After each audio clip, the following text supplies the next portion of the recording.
Trinidad de la Convención de Viena, el papel de la diplomacia en un mundo polarizado. Esta discusión subraya la importancia de mantener un diálogo internacional abierto y respetuoso. La evolución de la Convención de Viena no solo debe de reflejar los cambios en el panorama internacional, sino el compromiso global con una diplomacia pacífica y efectiva. Nos acompañan esta tarde como panelistas Miguel Díaz Reynoso, embajador de México en Cuba.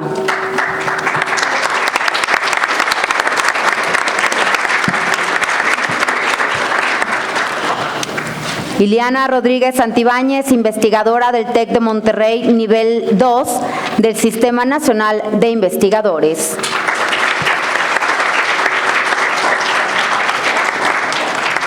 Miguel Ángel Reyes, consultor jurídico adjunto A de la Secretaría de Relaciones Exteriores.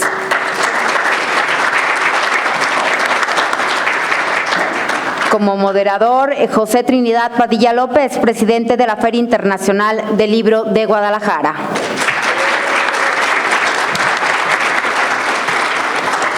Si me permiten, voy a compartir algo de la semblanza de nuestro moderador. José Trinidad Padilla López es licenciado en Sociología por la Universidad de Guadalajara, profesor investigador que ha recibido múltiples distinciones.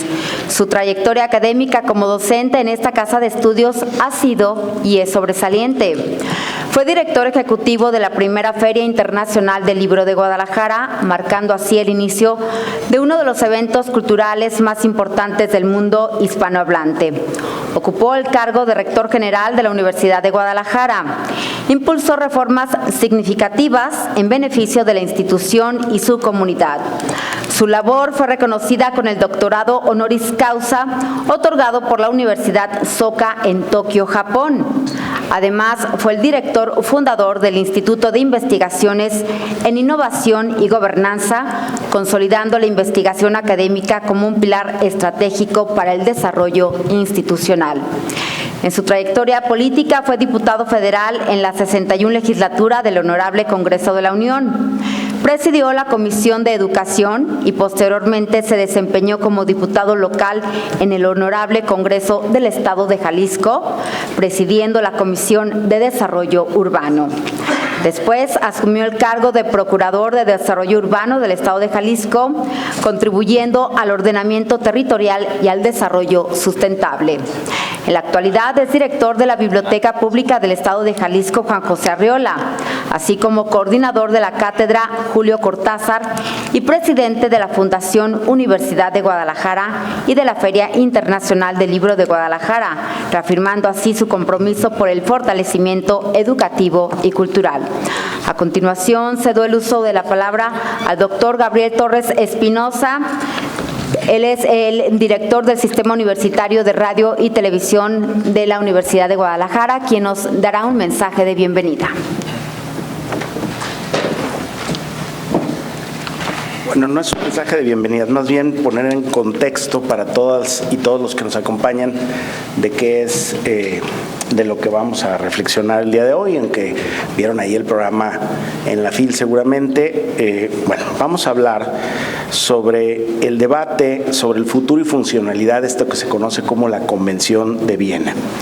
Y con ello se pretende que nuestros invitados puedan abordar, reflexionar, debatir, criticar los temas relacionados con la inviolabilidad de las embajadas, el derecho de asilo diplomático y el respeto a la soberanía diplomática, que son principios claves protegidos bajo la Convención de Viena y sobre las relaciones diplomáticas desde 1961.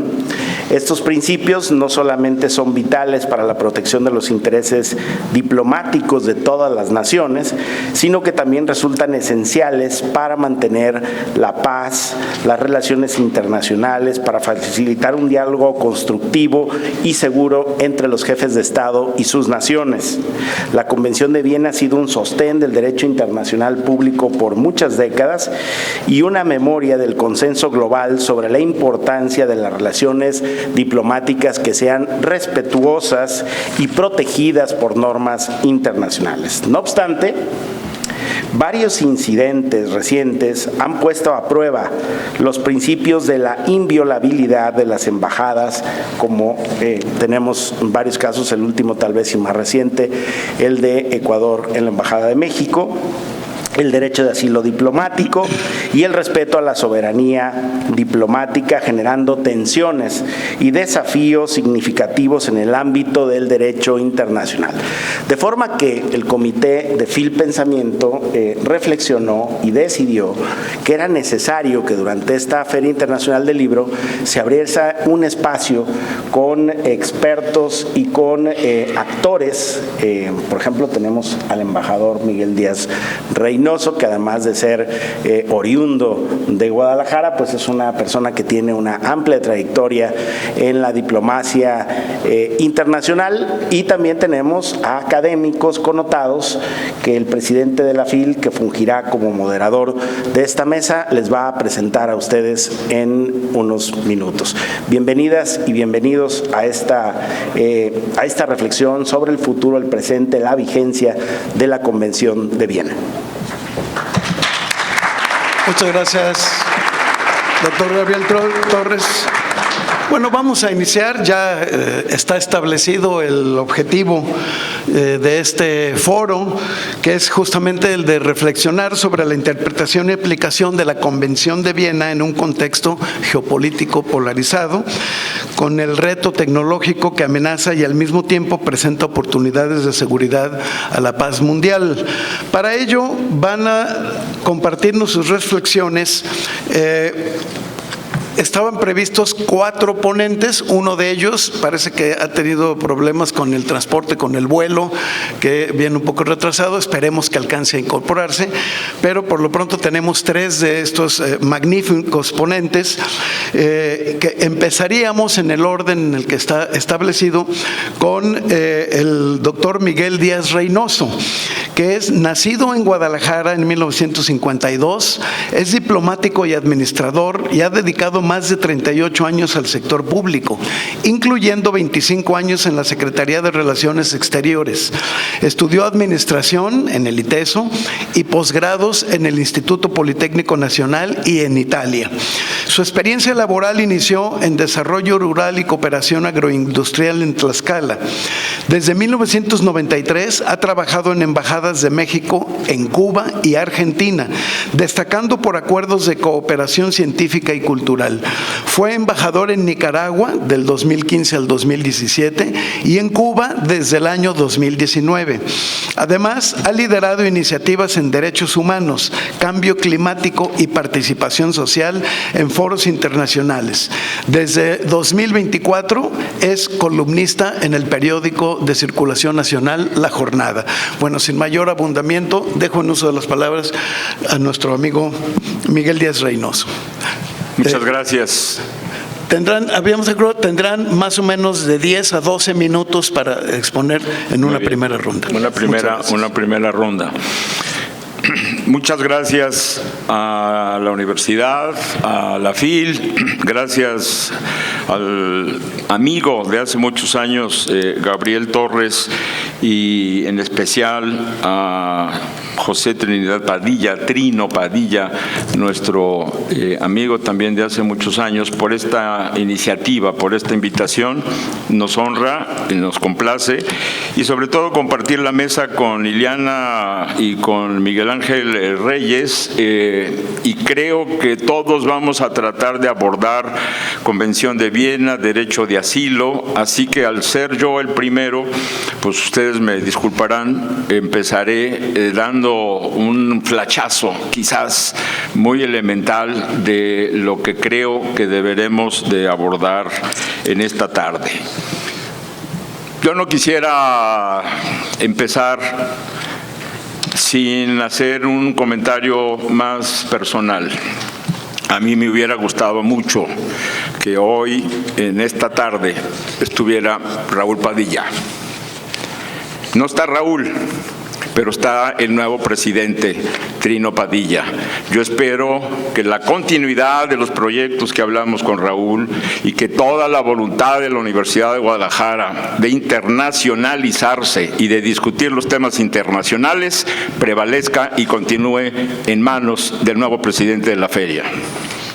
Así será, sin duda. Muchas gracias, Miguel.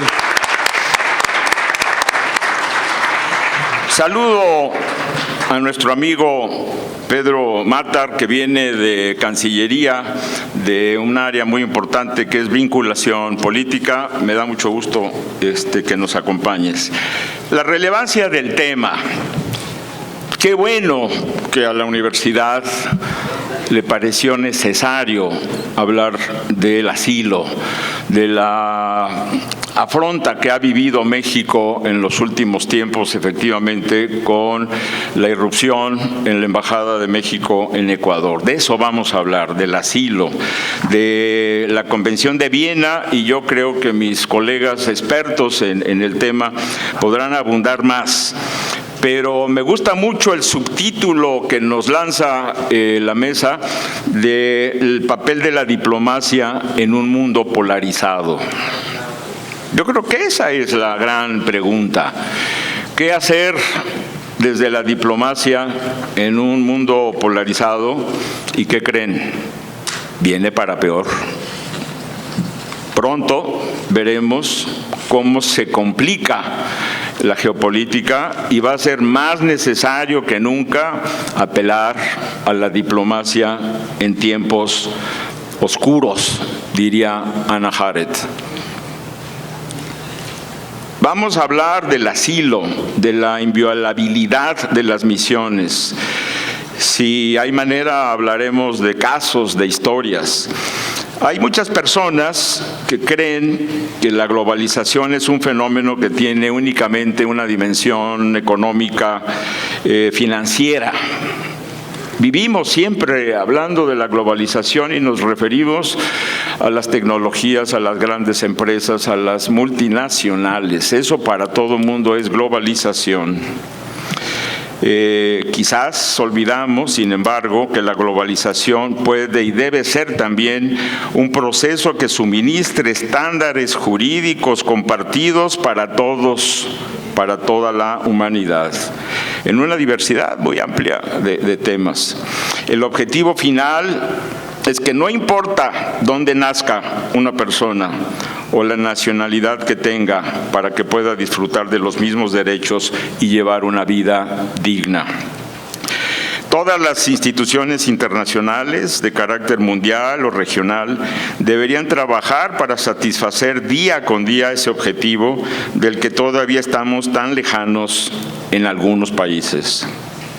Los derechos humanos y la política exterior de México. Ese es el tema que va a flotar, espero, en esta mesa. La legislación mexicana señala claramente que corresponde incorporar como principios de la política exterior de México el respeto, protección y promoción de los derechos humanos. De eso venimos a hablar. Esto implica que los derechos humanos se conviertan en el eje rector de la diplomacia mexicana. Y hay muchas vías para hacerlo, además del derecho elemental de asilo. Estamos hablando de condenas, estamos hablando de sanciones, según el ordenamiento vigente. Vamos a hablar de asilo. ¿Qué quiere decir la palabra asilo? Ni modo, es una feria de libro y uno se pone a revisar la lengua y me parece que es oportuno señalar que la palabra asilo proviene del latín asylum y a su vez del griego asilón, que significa lugar o sitio inviolable. Lugar o sitio inviolable. Y ahí nace todo. De ahí viene que su evolución en el derecho diplomático esté directamente vinculada a la inviolabilidad de una sede diplomática. No voy a hacer, porque seguramente mis colegas van a ser muchísimo más cuidadosos en los detalles de la herencia normativa de la que viene el derecho de asilo. Pero yo diría que el asilo es una institución humanitaria eminentemente latinoamericana, ya que de esta región han emanado los tratados internacionales en la materia.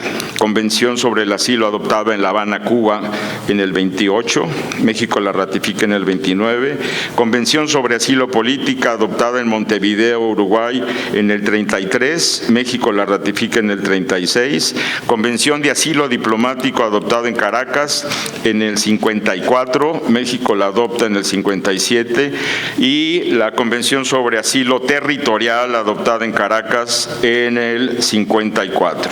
La figura del asilo político y su implementación en México y América Latina ha evolucionado a lo largo del siglo XX y XXI con la adopción de los instrumentos internacionales antes referidos. No obstante, es claro que la institución latinoamericana del asilo político por la vía diplomática resulta viable, vigente, sí y solo sí se respete el principio de la inviolabilidad de las misiones. Y todo esto es el corpus que va a dar a la Convención de Viena sobre relaciones diplomáticas en el 61. Yo aprovecharía los últimos minuto y medio que me tocan para decir si esto basta, porque creo que es la pregunta. ¿Qué toca en la nueva diplomacia, en la nueva etapa y los tiempos que se nos vienen? Yo dejaré para la segunda ronda de intervenciones lo que me parece que es fundamental y lo dejo como inicio del siguiente capítulo: las personas, los diplomáticos. Ahí están las normas, pero no basta. Necesitamos a los defensores de esta legislación y creo que México tiene muchas lecciones que decir, que demostrar. Yo no quisiera terminar este segmento sin preguntar quiénes de los que están aquí presentes están en derecho, quiénes están en relaciones internacionales, ciencias políticas.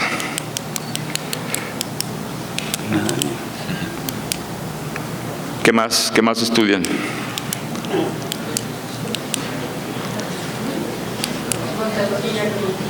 Administración, contaduría, está bien, puede acabar en un consulado. Economía, ciencias sociales. Muy bien, eso nos da una idea. Con eso pasamos al siguiente segmento. Creo que cumplí con el tiempo, presidente. Sí, no, perfecto. De hecho, todavía te quedan un par de minutos. Bueno, Sí. Entonces sigo con el inicio del siguiente segmento. Sin hombres, mujeres destacadísimas en la historia de la diplomacia mexicana, no bastaría con esta arquitectura de marco jurídico. Se ha necesitado años para que hombres y mujeres mexicanas del servicio exterior entren a hacer uso de este bagaje, y yo quisiera adelantar que en la segunda parte me gustaría de hablar de un ejemplo que me importa mucho, en el que estoy trabajando ya desde hace un año y medio, que es la figura de un embajador emblemático en la diplomacia mexicana y que tiene que ver todo que ver con el derecho de asilo y el respeto al derecho internacional. Don Gilberto Bosques Saldívar. Muy conocido porque salvó a miles en Marsella, dándoles salida, dándoles comida, techo, sustento desde el puerto de Marsella a los refugiados que huían de la guerra civil española, antifascistas franceses, a judíos. Salvó a miles y es conocido como el Gran Salvador. Visa al Paraíso se llama el documental sobre los herederos de los hombres y mujeres, familias que salvó Bosques. Por ahí atrás está mi hijo Emiliano. No podría estar aquí si no hubiera salvado Bosques a los abuelos en el barco Sinaya, huyendo de la Guerra Civil Española y llegando a Veracruz. A todos nos llega, de alguna manera, el halo de la defensa de vidas de Gilberto Bosques, con la novedad, y eso es lo que me importa compartir, que pensábamos que Gilberto Bosques había acabado su trabajo de defensa de este derecho de asilo en Francia, en Marsella. No, después se fue a Portugal y le toca lidiar con otra dictadura, la de Salazar, y también logra salvar muchas vidas. Se va muy tranquilo, después de una misión larga en Portugal, a Estocolmo, a Suecia, y un día le llega un telex del presidente Adolfo Ruiz Cortines, invitándolo a irse a Cuba de embajador. Y en Cuba está Bosques 11 años, 5 con Batista, 6 con la Revolución. Lo mágico, paradójico, anecdótico es que el telex que invita al embajador Bosques a irse a Cuba llega el 26 de julio del 53, el mismo día del asalto al cuartel Moncada. Así es de sorpresiva la vida. El mismo día que Fidel y el grupo toma el cuartel Moncada, es notificado Gilberto Bosques para trasladarse a Cuba. ¿A qué? Le dice el presidente cuando pasa a recibir instrucciones. A ver cómo le va con ese tiranuelo. Batista sabía que su misión era ir a dar lo que pudiera de México para salvar vidas, que es dar visas, visa también al paraíso. Y de esa historia, seguramente, si el tiempo nos lo permite, podremos seguir en la segunda ronda. Gracias. Muchas gracias, Miguel. Bueno, vamos ahora a pasar el micrófono a la doctora Iliana Rodríguez Santibáñez, quien es una destacada académica y profesional con menciones summa cum laude en Derecho, Relaciones Internacionales y Derecho Doctoral por la UNAM. Tiene certificaciones de Harvard y Georgetown en liderazgo y en derecho estadounidense. Es profesora e investigadora titular en el Tecnológico de Monterrey y presidenta de la rama mexicana de la International Law Association. Ha trabajado en diversas instituciones como consultora y subdirectora en el Sistema de Información Legislativa de la Cámara de Diputados. Es autora de varios libros y ha sido ponente internacional en temas de derecho. También es analista en medios como la W Radio y la CNN. Dejamos en uso de la palabra a la doctora Iliana Rodríguez Santibáñez. Muchas gracias. Muchísimas gracias, maestro Padilla. Les agradezco mucho, por supuesto, al doctor Gabriel Torres, director general del Sistema Universitario de Radio, Televisión y Cinematografía de la UDG. Lo felicito por escoger este tema y se lo agradezco mucho porque pareciera muy académico, pero impacta a todos. Por supuesto, aquí a los presentes, al embajador Miguel Díaz Reynoso, felicitarlo por su desempeño y encomienda. Al consultor adjunto Miguel Reyes, también felicitarlo por las batallas dadas. Y por supuesto a usted, maestro Trinidad Padilla, por esa trayectoria tan larga, y saludo a su esposa Priscila. Aquí hay muchos estudiantes y muchos profesionistas, y siguiendo un poco la tónica del embajador que ya puso la pauta, yo les preguntaría a todos ustedes, ¿quién en la vida desde el kinder ha recibido un diploma? Que levante la mano el que ha recibido un diploma. Bueno, excelente, porque la palabra, estamos aquí revisando la convención, que es un tratado, la Convención de Viena de Relaciones Diplomáticas, de donde nace toda la función diplomática que ejercen hombres y mujeres de este país, tanto como embajadores como cónsules.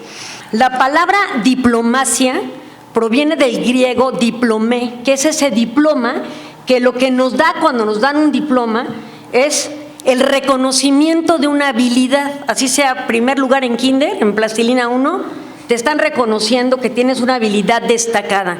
Entonces, la diplomacia encuentra su origen en la palabra diplomé en Grecia en el año 1645.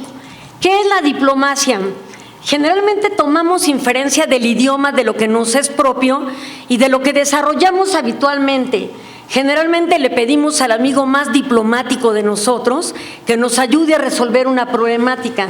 Confiamos en qué cuando decimos pídeselo a Juancho porque él es muy diplomático, o a la tía Esther porque ella es muy diplomática. Va a encontrar las palabras para tratar de resolver un conflicto. Y no nos equivocamos.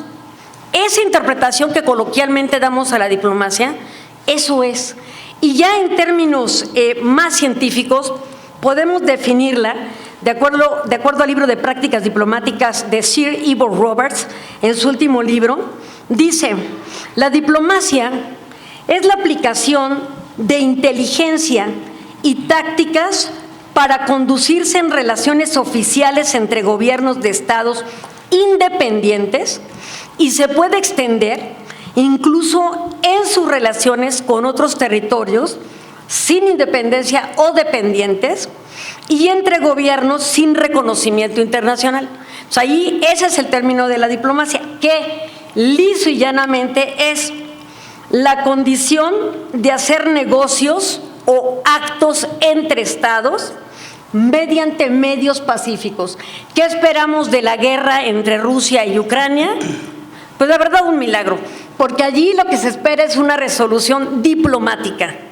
Lo mismo en todos los conflictos que estamos observando alrededor del planeta, esperamos que no haya guerras, sino que se resuelvan mediante esta capacidad táctica de negociación diplomática. Ahora, la diplomacia se ha confundido con política exterior. La política exterior la hacen los políticos y los brazos ejecutores de esa política exterior son los embajadores, las embajadoras, los cónsules, etc. O sea, hay una gran diferencia que no debemos confundir. Los gobiernos manejan su política exterior conociendo las relaciones internacionales y también generando mecanismos de persuasión y presión para convencer a otros de que hagan algo. Pero, ¿qué es lo que utilizan estos estados cuando ejercen esta diplomacia capaz de presionar a otro estado a realizar un acto? ¿Qué se necesita para que alguien nos domine? El poder. No es lo mismo que un estado no democrático o pequeño o en desarrollo nos amenace con aumentar aranceles a que Estados Unidos nos diga voy a aumentar aranceles al 25%. ¿Qué está utilizando allí me voy a arrimar para acá para que quepan? Gracias. ¿Qué estamos viendo? Que esa presión, ese poder, lo ejerce siempre el más fuerte, no el más débil. Y entonces encontramos que la diplomacia se asienta en esta capacidad de poder que puede estar en dos vías. Un país poderoso lo es en la medida que tiene un ejército capaz de utilizar la fuerza. A eso se le conoce como poder duro o hard power. ¿Qué pasa con aquellos estados como México que no tiene este potencial militar como lo tiene Estados Unidos o como lo tiene la República Federal Rusa? ¿No tenemos poder? Y ustedes van a decir, oigan, tenemos las tortas ahogadas en Guadalajara, y tenemos el mariachi, y tenemos la gastronomía oaxaqueña, y la gastronomía de Mérida, y tenemos telares, y tenemos cultura, y tenemos antropología, y tenemos. Esa es una forma diplomática de hablar de un poder que no es un poder duro, sino una cosa que se llama soft power o poder blando. Los estados transmitimos señales atractivas hacia otros estados para generar interacciones más allá de la amenaza del uso de la fuerza. Y ahí se acota otro término importante para conocer las relaciones internacionales y el ejercicio de la diplomacia. El tema, precisamente, del poder blando. Hay un autor conocido que se llama Joseph Nye, que en 2004 escribió un libro sobre el poder blando. Pero él en realidad tomó ese tema de Lao Tzu en el año 600 después de Cristo. Y lo que dice Joseph Nye es que los estados pueden interactuar mediante este poder blando, la gastronomía, la cultura, el arte, la arqueología y todo, a través de procesos culturales, educativos, tecnológicos, innovadores, aun cuando no se tenga una capacidad militar. Entonces, los estados pueden desarrollar diplomacia en dos vías, mediante el ejercicio del poder duro, ejércitos, o el poder suave, como México y otros estados que no tienen ese potencial hegemónico. ¿Cuándo comenzamos a ver la existencia de la diplomacia ya formalmente? No solamente en el ejercicio de los individuos que la realizaban. Primero hallazgo, la Paz de Westfalia de 1648, que puso fin a las guerras de los 30 años y creó un nuevo orden mundial. En 1681, Abraham Wickerford escribió un libro que fue paradigmático en la historia de la diplomacia. L'ambassadeur et sus fonctions, que es el embajador y sus funciones. Ese es el primer libro después de la Paz de Westfalia, donde describe cómo tiene que ser un diplomático, atribuyéndole, por supuesto, características de una persona educada, capaz de dialogar con firmeza, pero también con finura, sin comprometer su carácter ni el de la otra parte. Y ahí empieza este autor a dibujar qué es la diplomacia. Pero llega luego más tarde Émeric de Vattel, un abogado suizo, y él escribe el Tratado del Derecho de Gentes en el año de 1758. Estados Unidos inspira en Émeric de Vattel para decir, oye, este señor tiene razón, las naciones deberíamos tener representaciones en otros estados. Y Estados Unidos afirma eso y lo lleva incluso a su declaración de la independencia para decir, la defensa, como la representación de los embajadores, es un derecho natural. Viene Vattel y habla del derecho de tener embajadas para que cada nación tuviera derecho a negociar con otras naciones. Y ahí empieza la interacción entre naciones con representaciones formales como son los embajadores. Luego, en el Congreso de Viena de 1815, por primera vez en la historia de las relaciones internacionales y el derecho internacional, se codifica la palabra diplomacia, hasta 1815. No es que no existiera, ya había, pero no se había codificado, formalizado en un tratado, hasta 1815. En la Segunda Guerra Mundial ocurre un suceso muy interesante. Recientemente falleció uno de los diplomáticos más importantes del mundo, que fue Henry Kissinger, cuyo libro se lo recomiendo mucho por cultura general para que vean cómo fue la Segunda Guerra Mundial y cómo terminó ese episodio, que se llama así, La diplomacia se llama, el libro de Henry Kissinger. Henry Kissinger era el secretario general de seguridad de los Estados Unidos y él crea un término que es el canal, pero ese canal era un término para hablar de Anatoly Dobrin, que era un representante de la URSS. Cada vez que se estiraba la liga entre Estados Unidos y la Unión Soviética, con el conato de una tercera guerra mundial, etcétera, en la Guerra Fría del siglo pasado, Henry Kissinger le decía al presidente, ¿sabes qué? Llámate a Dobrin de la URSS para que no pase nada y se contengan los ánimos. Ven qué importante, como un interlocutor impedía una catástrofe fatal de una tercera guerra mundial en tiempos de Guerra Fría como lo fue en el siglo pasado. Es decir, ese diplomático servía de canal. Entonces vean cómo la diplomacia es importante, no solo para obtener una ventaja entre estados, sino para contener flagelos que pueden ser un detonante en contra de la propia humanidad. Entonces, esto es muy importante para entender el tema de la diplomacia. Decía el embajador, ¿cuáles son los problemas en la actualidad para la diplomacia? Y si hay una segunda ronda, hablaremos de algunos casos. Pero esta Convención de Viena de Relaciones Diplomáticas, que rige precisamente o fija cómo se va a desarrollar la diplomacia, es de 1961.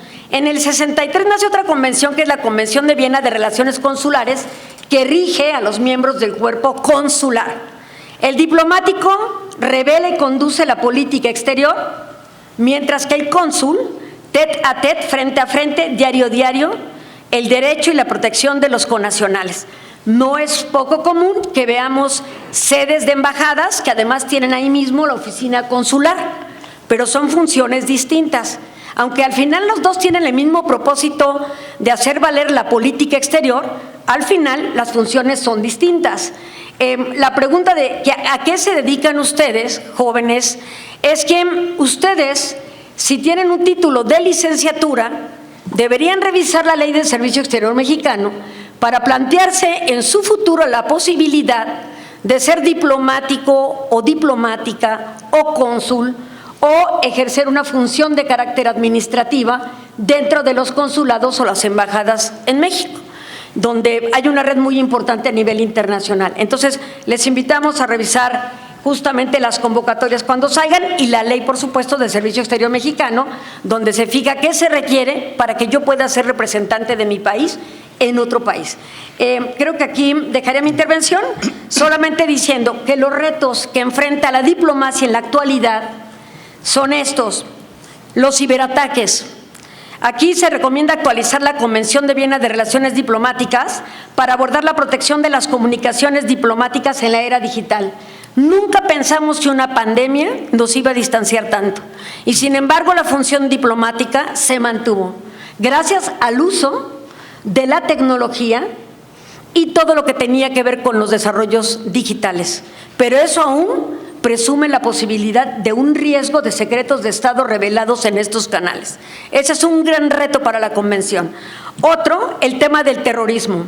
Es necesario reforzar la seguridad de las misiones diplomáticas sin comprometer sus funciones.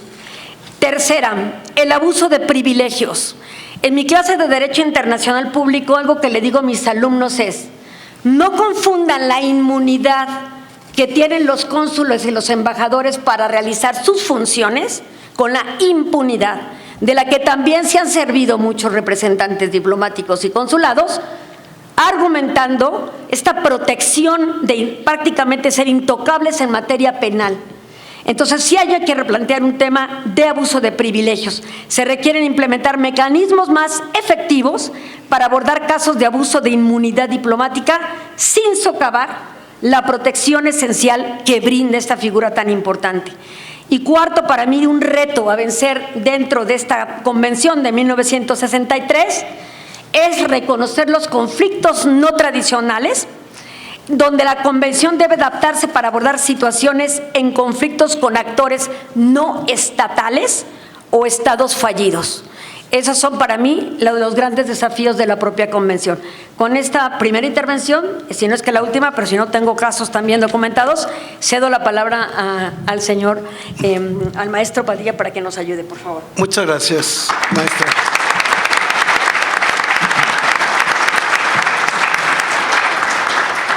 Bueno, vamos a pasar el turno ahora al don Miguel Ángel Reyes Moncayo, quien es licenciado en Derecho por la Facultad de Derecho de la Universidad Nacional Autónoma de México y maestro en Leyes por la Universidad de Houston, con especialidad en Derecho Internacional.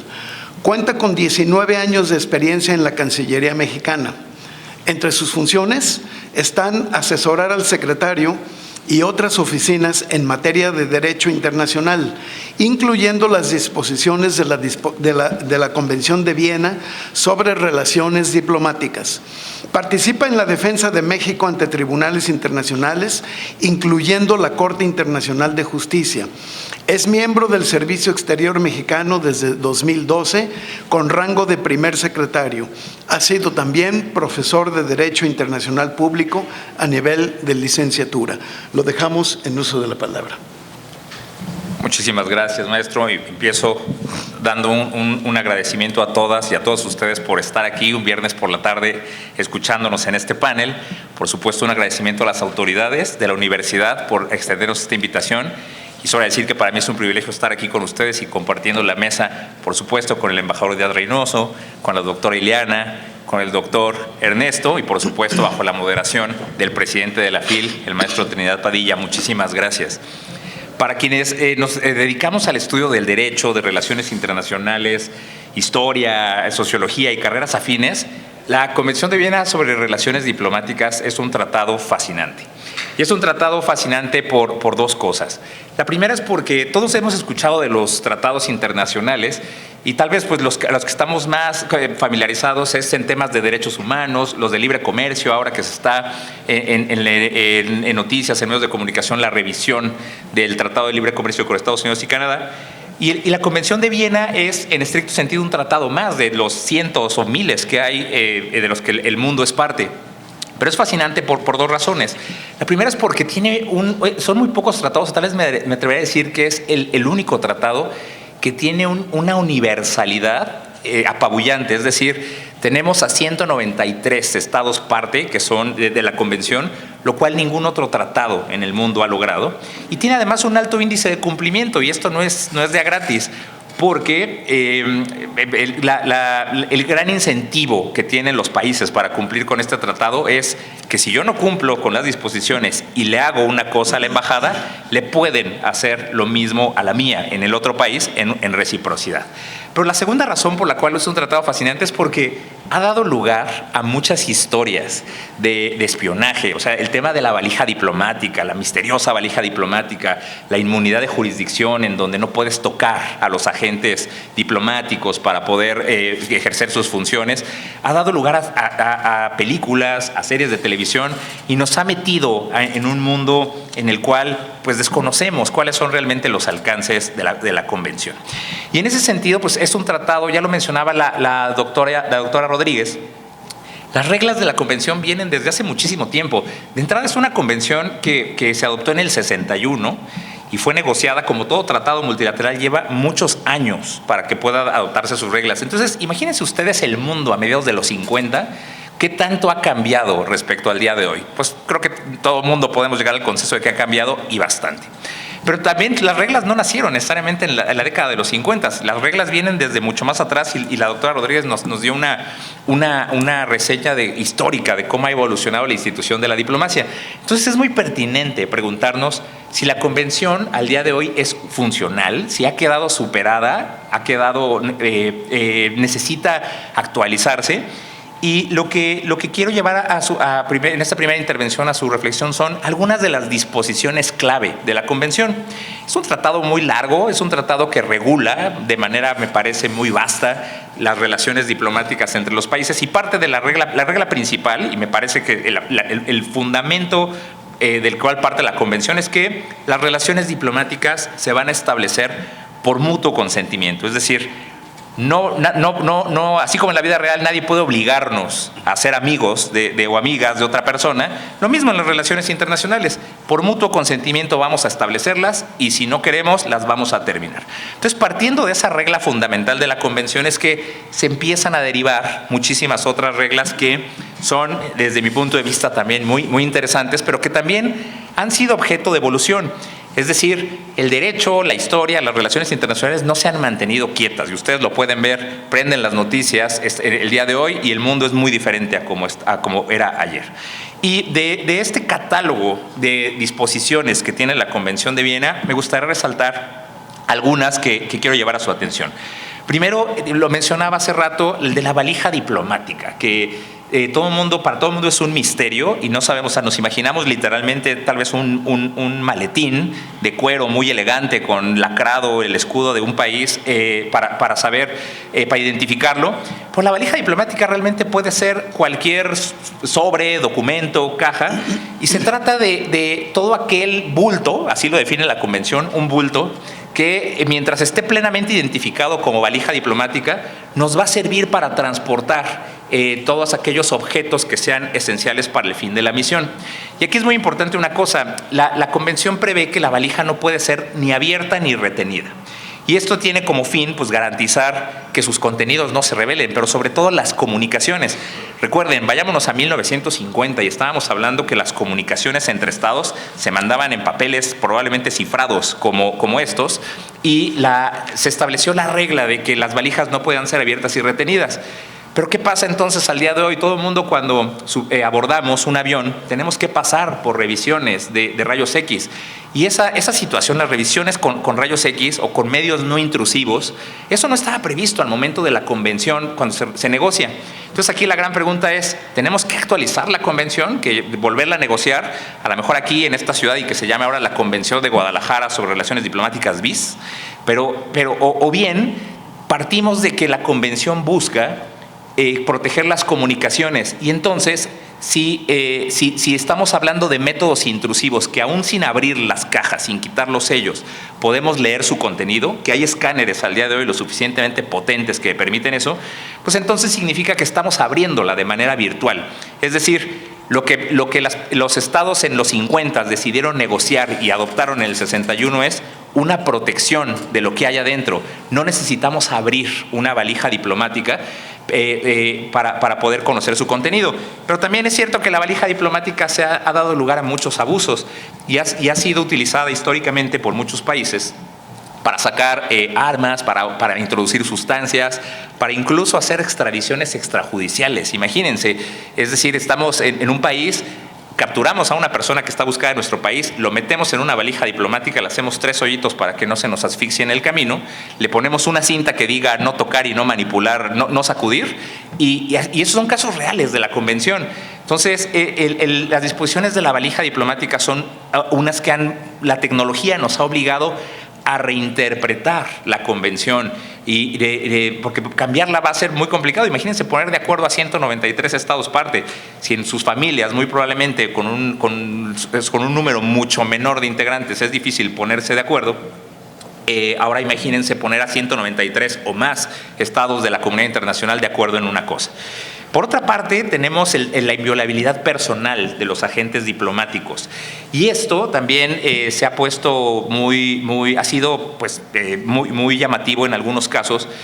Significa la inviolabilidad en términos de la convención que no se puede que no se puede detener o arrestar a un agente diplomático, pero todavía un poco más amplio, no se puede atentar contra su dignidad. Y esto pues también da mucho lugar a varias interpretaciones y ha dado lugar a una evolución a lo largo del tiempo. Piensen ustedes también, por ejemplo, en algún diplomático que esté manejando por las calles de esta ciudad en estado de ebriedad.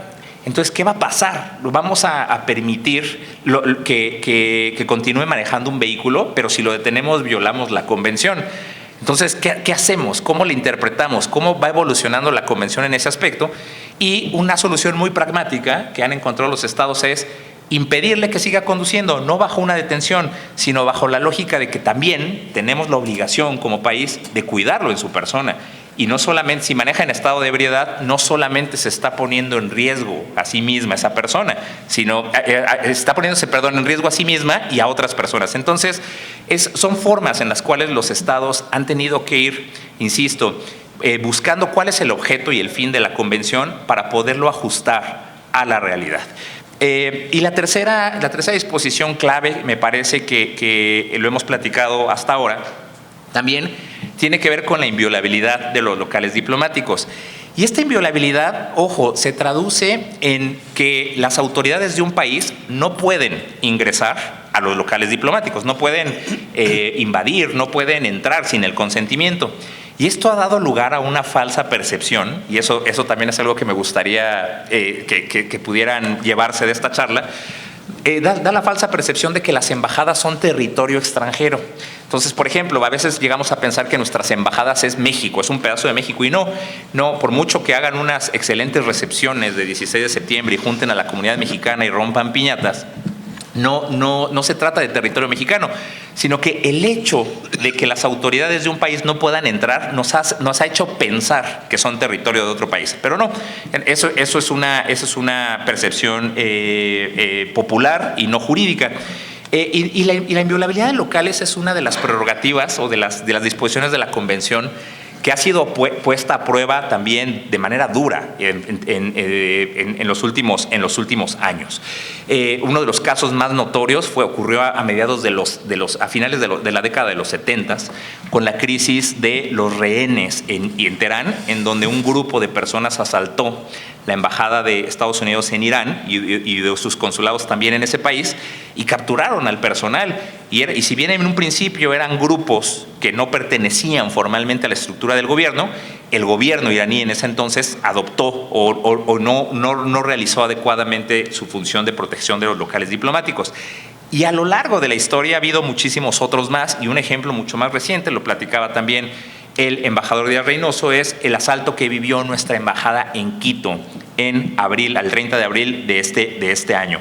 Entonces, la inviolabilidad de locales es uno de los principios que ha sido, pues también, de los más estables a lo largo del tiempo, a lo largo de las relaciones diplomáticas. Y la Corte Internacional de Justicia, que es el máximo tribunal internacional, es muy importante porque precisamente en el contexto de la crisis de los rehenes en el 79 señaló que no había un principio más fundamental para la conducción de las relaciones internacionales que el de la inviolabilidad de los locales y de la inviolabilidad de sus agentes diplomáticos.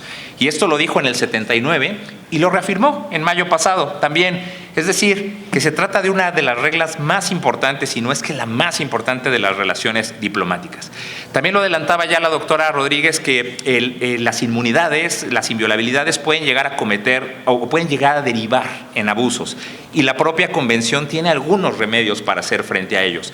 Sobre estos remedios me gustaría platicar con ustedes en una subsecuente intervención. Muchísimas gracias. Muchas gracias, doctor Miguel Ángel Reyes. Bueno, le damos también la bienvenida al doctor Ernesto Villanueva, que había tenido un problema para su traslado, pero afortunadamente alcanzó a llegar a tiempo. Él, y a quien le vamos a ceder ahora el uso de la palabra, él es licenciado en Derecho por la Universidad Autónoma Metropolitana, es máster en Neurociencias por la Universidad Europea Miguel de Cervantes, máster en Salud Mental por la Universidad de Valencia, doctor en Derecho por la UCM en convenio con la Universidad del Norte, es doctor en Comunicación por la Universidad de Navarra, postdoctorado en Derecho por la Universidad de Navarra e investigador titular C del Instituto de Investigaciones Jurídicas de la UNAM. Es SNI 3, investigador SNI 3. Sus áreas de interés son Derecho Constitucional, Transparencia y Anticorrupción, Patrimonio y Daño Moral y Derechos Digitales. Es autor y o coordinador de 32 libros arbitrados. Le damos el uso de la palabra para que en los próximos 10 minutos nos pueda compartir sus reflexiones. Claro. Muchas gracias, muy buenas tardes. Antes que nada, pues agradezco a los organizadores de este evento y la verdad tener el honor de estar en este panel con los colegas que me han precedido en el uso de la palabra. Sin duda alguna ya han esbozado todo el tema, sobre todo de las características del alcance de la Convención de Viena y de diversos otros tratados y convenciones como la de asilo diplomático y la de asilo territorial. Y no quisiera yo abundar y ser redundante sobre ese tema, pero también en el nombre de este evento había sobre el alcance de la Convención en el marco de la polarización. Y la polarización veo que no ha sido tocada, entonces a mí me gustaría, para no abusar de reiterar, pues hablar de la polarización. ¿Qué es la polarización? Bueno, pues la polarización es precisamente la generación de puntos de vista extremos, radicales. ¿Por qué? ¿Por qué surge la polarización? Y eso no solo sucede en México, sucede en Estados Unidos, sucede en Europa, etcétera. Bueno, la polarización tiene como factores desencadenantes, es decir, como origen, por un lado, cuestiones de desigualdad económica muy puntuales, que a veces se han normalizado, pero ahí existen, y lo vemos en México, por ejemplo, en donde veíamos antes las pensiones expresidenciales. Un expresidente de la República ganaba aproximadamente, formalmente, lo que un secretario de Estado, más tenía un número innumerable de asistentes, de colaboradores, miembros de Estado Mayor Presidencial, etcétera, una cantidad enorme. Y México, en ese sentido, debo decir que era el país cuyos expresidentes tenían las mejores condiciones. Se convirtió en lo que se ha dicho, y se ha dicho con elementos, en un privilegio. Por otro lado, vemos también la desigualdad en los salarios mínimos que hemos ido recuperando en los años recientes. Pues el salario mínimo mexicano siempre se dijo es que no puedes aumentar el salario mínimo porque va a aumentar la inflación. Razón por la cual siempre el salario mínimo debe ser lo más bajo posible para contener el aumento de los precios, que implicaría o tendría como efecto pues una afectación a la sociedad. Y hemos visto cómo en los últimos años, en los últimos 6, 7 años, el aumento del salario mínimo ha sido histórico. Ha habido un incremento sustancial y esto lo hace más o menos equipararse con el que existe en otros países de América Latina como Ecuador, que ya se platicó aquí, como Argentina, etcétera. Y también tenemos otros problemas ya de carácter en ese esquema objetivable, que son las desigualdades económicas. También tenemos problemas desde la parte o desde la perspectiva neurocientífica, desde la perspectiva de la forma en cómo percibimos las cosas. La realidad no es única y objetiva, sino depende en buena medida de nosotros. Es decir, en este momento, si hiciéramos un análisis de cómo fue esta reunión, alguien no lo va a ver exactamente, idénticamente igual quien está del lado izquierdo, quien está del lado derecho, quien está delante que quien está atrás. Vamos a tener partes de la realidad. Y entonces, al conjugarla toda, al integrarla toda, pues vamos a tener mayores elementos. Pero en un esquema de desigualdad tenemos también factores psicológicos importantes. Uno de ellos es el sesgo de confirmación, que eso lo estamos viendo. Resulta que veo que cada vez más observamos, primero, en el sesgo de confirmación, una pauperización o afectación del lenguaje, del idioma, en donde cada vez más es común en la vida pública utilizar adjetivos descalificativos como argumento para señalar a un adversario, a una persona que piensa distinto o que nos dicen que piensa distinto a nosotros. Entonces esto le llamamos nosotros o da elementos a lo que se denomina el sesgo de confirmación. Y esto genera que vamos a leer, vamos a ver y vamos a escuchar aquellos puntos de vista que más o menos coincidan con lo que pensamos nosotros de inicio. Y por el contrario, aquellos puntos de vista que sean contrarios a lo que nosotros pensamos, los vamos a evitar. Entonces tenemos este problema de sesgo de confirmación. Tenemos también, y eso está vinculado, algo que se llama la homofilia social. Es decir, generalmente vamos a identificarnos con un grupo que piensa, que platica, que tiene las expectativas más o menos similares a nosotros y nos vamos a separar de aquellos que son contrarios, que tienen un punto de vista distinto. Entonces eso también va generando esta separación cada vez más amplia, más aguda, entre polos cada vez más radicales. En mi caso, que yo escribo en medios de comunicación y comento en medios de comunicación, ha sido complicado ser neutral, porque ser neutral pareciera que, dependiendo de cómo se vea, le hace el juego, se dice así, a la izquierda o a la derecha. Entonces es complicado cada vez más convivir con distintos grupos que tengan diversas formas de pensar, y cuando hay un acompañamiento crítico que coincide uno en una parte pero difiere de la otra, de pronto se vuelve más complejo. Y eso lo hemos visto en la familia, lo vemos en las relaciones sociales, lo vemos en las relaciones políticas y empieza a tener cada vez más un efecto de perjuicio en la cohesión social, en el sentido de identidad, porque más allá de eso tendríamos que tener una identidad común. Y a partir de ahí, en la diferencia, pues podemos existir y coexistir y convivir desde distintos puntos de vista. Pero en países como en México tenemos también, y eso habría que agregarle como un elemento adicional, además de estos factores que son universales, que en México nuestro sistema educativo es un sistema educativo tradicional, es decir, lo hace en base a al conocimiento aprendiendo y memorizando, pero no hay un pensamiento crítico desde el principio. Es decir, no se cuestiona por qué, para qué, quién, cómo. No, eso no se señala.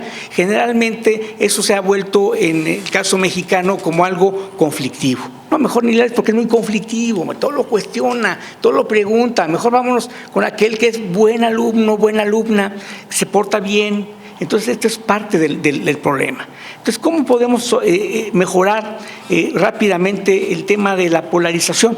Pues con la educación y el pensamiento crítico. Efectivamente, vamos a decir, ok, yo tengo un punto de vista, pero quiero escuchar la persona que piensa distinto a mí, qué es lo que piensa, y ver qué retomo de eso y tener la humildad de poder reconocer que hay otros elementos y poder tener la posibilidad de presentar mis puntos de vista en la expectativa de que la otra persona haya una correspondencia con respecto a mí y podamos entre los dos interactuar y poder regenerar ese tejido social que ha sido afectado.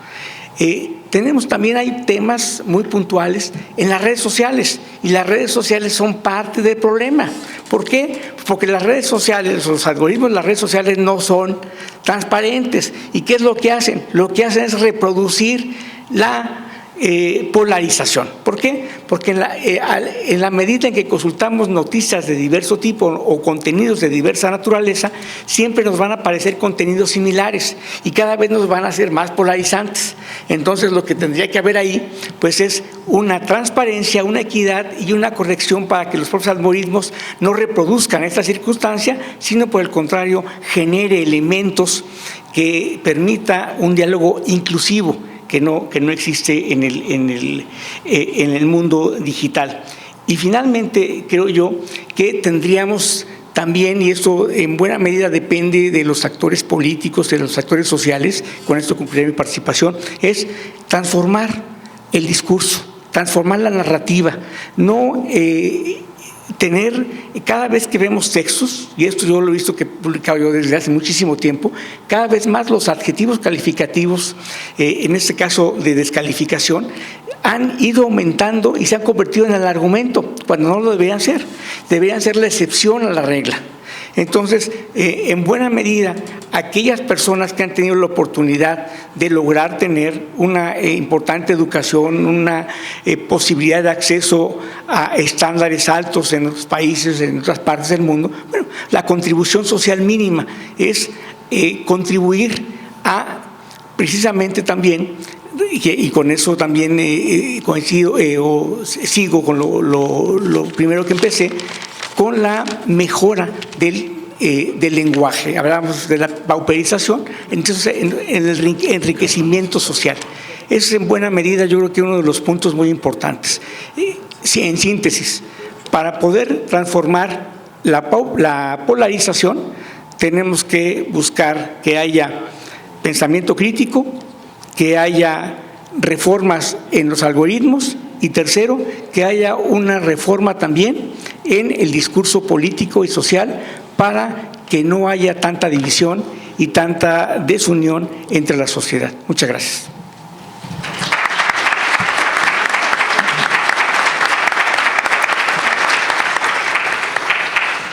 Muchas gracias. Bueno, se tuvo que retirar el presidente de la FIL, entrega en un momento más un premio en el Juan Rulfo, pero me pidió que continuáramos con la mesa y que si ustedes me lo permiten y se sienten cómodos, hiciéramos una segunda ronda. Yo les propondría que ya entráramos a terreno. Es decir, que habláramos de la inviolabilidad de las embajadas, del derecho de asilo y del respeto a la soberanía, pero ahora ya con casos prácticos. ¿Cuáles son los desafíos que al derecho internacional están representando la violación a los principios, digamos, esenciales que motivaron la Convención de Viena, independientemente de que, como ya lo dijeron varias veces acá, se ha modificado lo que se firmó entonces, hoy tiene el elemento de la tecnología que ha, digamos, actualizado y y replanteado algunos de los supuestos, pero en términos generales yo creo que la idea original se mantiene, es decir, la inviolabilidad de las embajadas pues sigue significando, creo, lo mismo, el asilo sigue significando lo mismo, tal vez el caso de la maleta diplomática, estoy de acuerdo sobre la diferencia entre impunidad e inmunidad, no solamente ahí para los embajadores, para el fuero constitucional también sería la misma dicotomía, pero en el caso concreto, y hubo uno muy puntual que nos puso a debatir y a reflexionar en México, fue el caso de las relaciones en México-Ecuador, por la manera en que el presidente de Ecuador dio las instrucciones de invadir, literalmente, físicamente invadir la Embajada de México en ese país, y luego de eso se derivó una ruptura de las relaciones diplomáticas, como un ejemplo, pero hay otros. Entonces quisiera comenzar preguntándole a invertir un poquito el orden para ponerle más dinamismo a Ileana Rodríguez, si nos puede ya hablar de casos puntuales. Claro que sí. Bueno, pues muchas gracias. Y pues sí, podríamos construir varias películas. De hecho, ustedes vieron una que se llama Fargo, que dirigió Ben Affleck. Y allí justamente está este mito que el consultor adjunto hablaba, de que se nos ha planteado que la sede diplomática es una extensión del territorio y por eso es intocable. Eso obedece a una percepción ochentera donde las facultades enseñaban que la diplomacia y la inmunidad descansa en la teoría de la ficción de la extraterritorialidad. Es decir, yo reconozco que la Embajada de Estados Unidos en México es un cachito gringo, y pues no, así no funciona. En realidad se finca esa inviolabilidad de la sede diplomática en el artículo 3 de la Convención de Relaciones Diplomáticas, que otorga la inviolabilidad a los recintos y locales de la misión y la inmunidad a las personas por el interés de la función. ¿Y qué rayos es eso? Que para que el señor embajador pueda ejercer su representación de la política exterior en otro territorio, el Estado receptor, el que recibe el diplomático, garantiza que él pueda hacer eso porque reconoce que su función es importante. Entonces no descansa efectivamente en la extraterritorialidad. Pero recordaba yo, ahora sí que un caso sórdido del 2018, ustedes se enterarían que el periodista Khashoggi, para que vean que no solamente los persiguen en México, sino en todas partes del mundo, el periodista Khashoggi se iba a casar con una mujer turca y él era saudí, de Saudi Arabia. Está en Turquía y para casarse con ella necesita hacer un trámite en su embajada de Saudi Arabia, se presenta a Estambul, en Turquía, y nunca sale de allí. Y la novia, la prometida, dice: oigan, a ver, mi prometido entró y ya no salió. Y la embajada de Saudi Arabia lo niega rotundamente. Pero las cámaras de la policía de locales cercanos dan cuenta de la versión de la prometida de Khashoggi, de que este sí entró a la embajada y nunca salió, porque ahí lo mataron y lo disolvieron. Entonces, imagínense eso, es 2018, no es Agatha Christie, ni el caso del pozolero, no. Eso ocurrió. Entonces, en Turquía. Entonces, ¿dónde está la inviolabilidad si desde dentro las autoridades propician espacios de crimen? Primer conflicto que tenemos ante el tema de la inmunidad. Otros casos importantes, muy importante de estudio por todos ustedes como mexicanos y mexicanas, y si no son mexicanos o mexicanas, bueno, ya saben lo que dice Chabela Vargas, ¿no? Pero bueno, el caso Avena es un caso que no es el cereal de la avena, Es un hombre que se llamaba Gabriel Avena Guillén, que fue imputado a pena de muerte en los Estados Unidos. Cuando avisan de que lo van a inyectar o que le van a aplicar la pena de muerte, oh sorpresa, la embajada mexicana no tenía noticias de ese caso y otros 50 más de mexicanos imputados de materia penal condenados a la pena de muerte, porque resulta que las autoridades en Estados Unidos se les olvidó respetar la notificación consular mandatada en la Convención de Viena de Relaciones Consulares, que te dice que si tú detienes a un connacional de otro territorio, tienes que avisarle al señor embajador: oiga, tenemos a fulano, sultano, mengano, y no es para que los vayan a liberar, es para que las embajadas y consulados estén al tanto del debido proceso que se les va a dar a estos imputados de responsabilidad. Entonces, imagínense. Entonces, claro que ha servido. El caso Avena del 2004 logró, gracias a la Convención de Viena de Relaciones Consulares, el tema de la inviolabilidad, el tema de la notificación consular, que 51 mexicanos condenados a la pena de muerte fueran conmutada la pena o revisadas sus condenas. O sea, nada más dense cuenta de lo que hacen estas convenciones operativamente hablando. Tienen un impacto y un valor trascendental. Un caso muy importante que resuena ahora en sus ámbitos es el caso de un periodista valiente, el Robin Hood de la libertad de expresión, que es Julian Assange. Julian Assange tenía una plataforma que todavía existe que se llama Wikileaks, y él ahí ponía noticias que revelaban responsabilidad de los estados que eran secretos de Estado, nadie quería que se supieran, como por ejemplo las torturas del ejército de Estados Unidos o crímenes de diferentes órdenes por parte del ejército estadounidense en el caso de Irán, y la tortura en las prisiones de Abu Ghraib.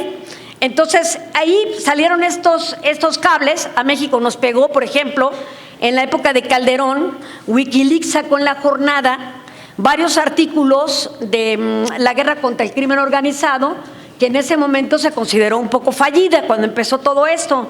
Entonces, fue un escándalo para México, ahí salieron muchos cables de muchas cosas.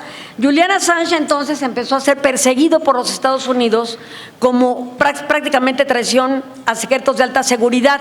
Él es australiano, pero acuérdense que ellos podían hacer el reclamo de jurisdicción porque había afectado la seguridad de los Estados Unidos al revelar información de seguridad nacional. Julian Assange incursiona o entra a la Embajada de Ecuador en el Reino Unido, donde no puede ser sustraído.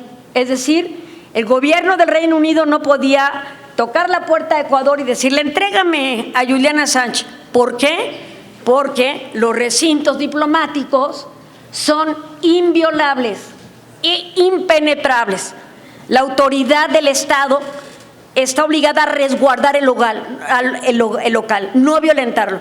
Por eso resulta escandaloso que en Ecuador, teniendo la responsabilidad de custodiar la seguridad del local de la Misión de México, la propia policía hubiera penetrado a ese lugar. Es algo inaudito que no debió haber ocurrido. En el caso de Julian Assange, Ecuador le permite el acceso. El Reino Unido lo reclama, no se lo devuelven. Vienen una serie de sucesos desafortunados del comportamiento de Julian Assange, quien incluso logró obtener la naturalización por parte del gobierno ecuatoriano para tramitar un salvoconducto y sacarlo del Reino Unido. Pero en ese tránsito hubieron varios sucesos por los cuales luego le desconocen la naturalización y sigue ahí metido en Ecuador, en la Embajada de Ecuador. Para no hacer el cuento más largo, porque es muy interesante, finalmente llega otro gobierno a Ecuador y deciden entregar a Julian Assange. Y está en este momento en manos del gobierno británico, y su hijo está pidiéndole a Biden, antes de su retiro, que le dé el indulto para que no pueda ser enjuiciado Julian Assange. Y si ya se lo dio a su hijo Hunter Biden, pues ¿por qué no se lo va a dar a el Robin Hood de la verdad? Yo creo que Biden debería darle el indulto. Pero bueno, vamos a ver eso. Y finalmente un caso también que ha sido expuesto en varias películas es el que comentaba Miguel, que me parece muy interesante, que es justamente el caso de la Embajada de Teherán en la década de los 70. 2 años secuestrada la Embajada de Estados Unidos en Teherán, en Irán, de la cual dio motivo a la película que ustedes conocen de Fargo.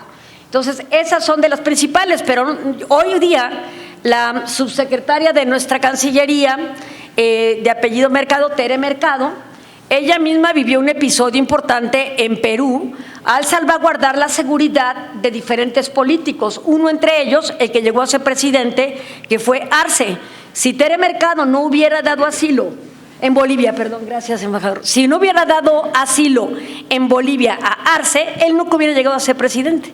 Entonces, también ven el precio de la diplomacia, en donde tienen que tomar decisiones trascendentales, donde va la seguridad incluso de una nación. Qué profesión tan difícil, embajador. Pero no lo envidio desde la academia. Pero vamos, entonces Tere Mercado tiene este episodio, a ella la declararon persona non grata. Es la primera embajadora en México en que un gobierno la retira como persona non grata. El premio más grande que ella recibió es no solamente ser protegida por nuestra Cancillería, sino que el propio Arce, cuando asciende a presidente, le pide a Andrés Manuel que la regrese como embajadora a Bolivia. Entonces, a mí me parece que fue un capítulo con un final afortunado, de alguna manera, que reivindica a la hoy subsecretaria de la Cancillería, Tere Mercado, por narrar algunos, pero estoy segura que Miguel y el embajador tendrán historias mucho más apasionantes. Muchas gracias. Muchas gracias. Pues ahí están algunos casos. Señor embajador, admitiendo que al ser usted un diplomático de carrera tiene límites como diplomático para referirse a algunos asuntos, pero también considerando que está en la FIL Guadalajara y que este es un espacio plural, académico, de discusión, casi cercano a la libertad de cátedra, preguntarle si nos puede relatar algún caso que nos ayude a entender el significado del derecho de asilo, de la inviolabilidad de las embajadas y del respeto a la soberanía, sobre todo por algo que se ha discutido mucho, de que pueden colisionar algunos derechos y entonces quedar como a la mitad del camino. Sabemos que no hay ningún derecho absoluto, y cómo algún caso, algún ejemplo que usted quisiera utilizar para dejar en perspectiva cómo puede haber una colisión también de normas jurídicas que lleven a un caso de criterio difícil de entender y de procesar desde el punto de vista de la diplomacia. Como saben, vengo de Cuba, y si estuviéramos en Cuba, yo diría que tuviste mis apuntes. Porque es exactamente lo que yo creo que hay que abordar. Casos. Hemos tenido en la primera sección una fantástica actualización de la arquitectura normativa con la que contamos, pero atrás hay hombres de carne y hueso que son los que defienden esa normativa. ¿Y qué están defendiendo? Hombres y mujeres de carne y hueso.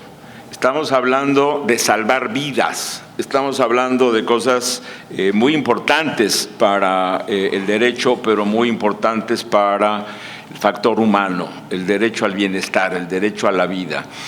Yo no puedo dejar de decir que, antes de entrar a los casos que me importa, hay lecciones que hay que difundir, y esta mesa y estos espacios de la FIL y este pensamiento progresista de la Universidad de Guadalajara alienta a recuperar historias de vida, a recuperar a quienes ya hicieron escuela y formaron a diplomáticos, y ellos mismos fueron ejemplo de diplomacia. Rápido por flash, el cardenismo generó una nueva generación de diplomáticos intelectuales que venían, muchos de ellos, de las armas, quienes habían estado en las batallas con Venustiano Carranza, sobre todo con Cárdenas, pasan a la diplomacia, y no podemos negar nombres que a algunos les sonarán conocidos: Isidro Fabela, Narciso Bassols. Narciso Bassols es un personaje fantástico de la historia política, diplomática, literaria. Yo me encuentro en una búsqueda de archivo un oficio de Narciso Bassols al personal de la Embajada de México en París, a la legación, en donde dice: la Cruz Roja ya no nos puede dar dinero para mantener a los asilados, pido pasar el sombrero. Y hacen una lista poniéndose todos los funcionarios con una cantidad de dólares para poder tener un fondo para poder alimentar a los refugiados que tenían en la embajada. Esa es una especie de diplomático que nos da lecciones que afortunadamente creo que la historia ha mantenido, y que la Cancillería podría tener muchas lecciones. Yo, por supuesto, volvería al caso de Bosques para ejemplificar casos donde el asilo estuvo en riesgo muchas veces. En la época de Batista, la policía de Batista allanó.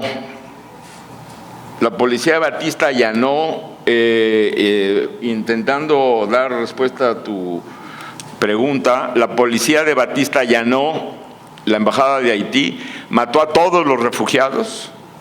El líder de la resistencia, que estaba también apresado, alcanzó a sacar la pistola y mata al jefe de la policía de Batista. Estamos hablando de una historia real en los años en que Bosques es embajador de México y empieza a crecer la lista de asilados. Empieza a crecer la demanda de refugio de los perseguidos del cuartel Moncada, los ligados al cuartel Moncada, al directorio, a las organizaciones, con nombres como los de Raúl Castro, Juan Almeida. Estamos hablando de los que luego van a México por Bosques y regresan en el Granma. Si no hubiera sido por el derecho de asilo de Bosques, no hubiera habido Granma. No hubiera dicho Bosques, Fidel lo van a matar, váyase a México. Por eso es importante recuperar la historia de Bosques. Bosques dice, y me parece que es pertinente para esta mesa, un ejemplo de lo que él vive como diplomático en una época de persecución. La diplomacia es gestión, tacto, inteligencia, percepción del tiempo, conocimiento de las personas con quien se va a tratar. La oportunidad del tiempo es muy valiosa, no improvisar, hay que estudiar. Esa es una lección de Bosques que me parece que en todos los encuentros donde se hable de asilo y cómo le hizo, pues es una vía para seguir viendo cómo la historia nos da pruebas de cómo se han salvado vidas. Una anécdota rapidísima. A Bosques le secuestran en México a un asilado que ya era exiliado, ya era refugiado del gobierno de México. Va la policía de Batista a la Ciudad de México, lo secuestra, Cándido de la Torre, y lo regresa a Cuba. Se entera, por supuesto, Bosques. Luego cuento, si hay tiempo, más detalles de esta fantástica historia, pero lo recupera Bosques yendo, cuando se entera que regresó a Cuba, va y ve al canciller y nos da otra lección diplomática que tiene que ver directamente con el asilo y las relaciones exteriores. Dice Bosques, me di 5 minutos y en 5 minutos tuve que idear cuáles eran mis argumentos, con quién iba a hablar, con el canciller, cuáles eran mis límites y hasta dónde podía yo estirar la liga. Y cuenta Bosques que fue una de las reuniones más tensas porque, por supuesto, negó la policía, negó la Cancillería, negó el canciller de Batista que tuvieran detenido a Cándido de la Torre. No, señor embajador, usted está equivocado. Y les dio pruebas en dónde, cómo, dónde lo tienen, cuándo lo secuestraron. Yo me he encontrado años después los reportes de la Federal de Seguridad, Gutiérrez Barrios,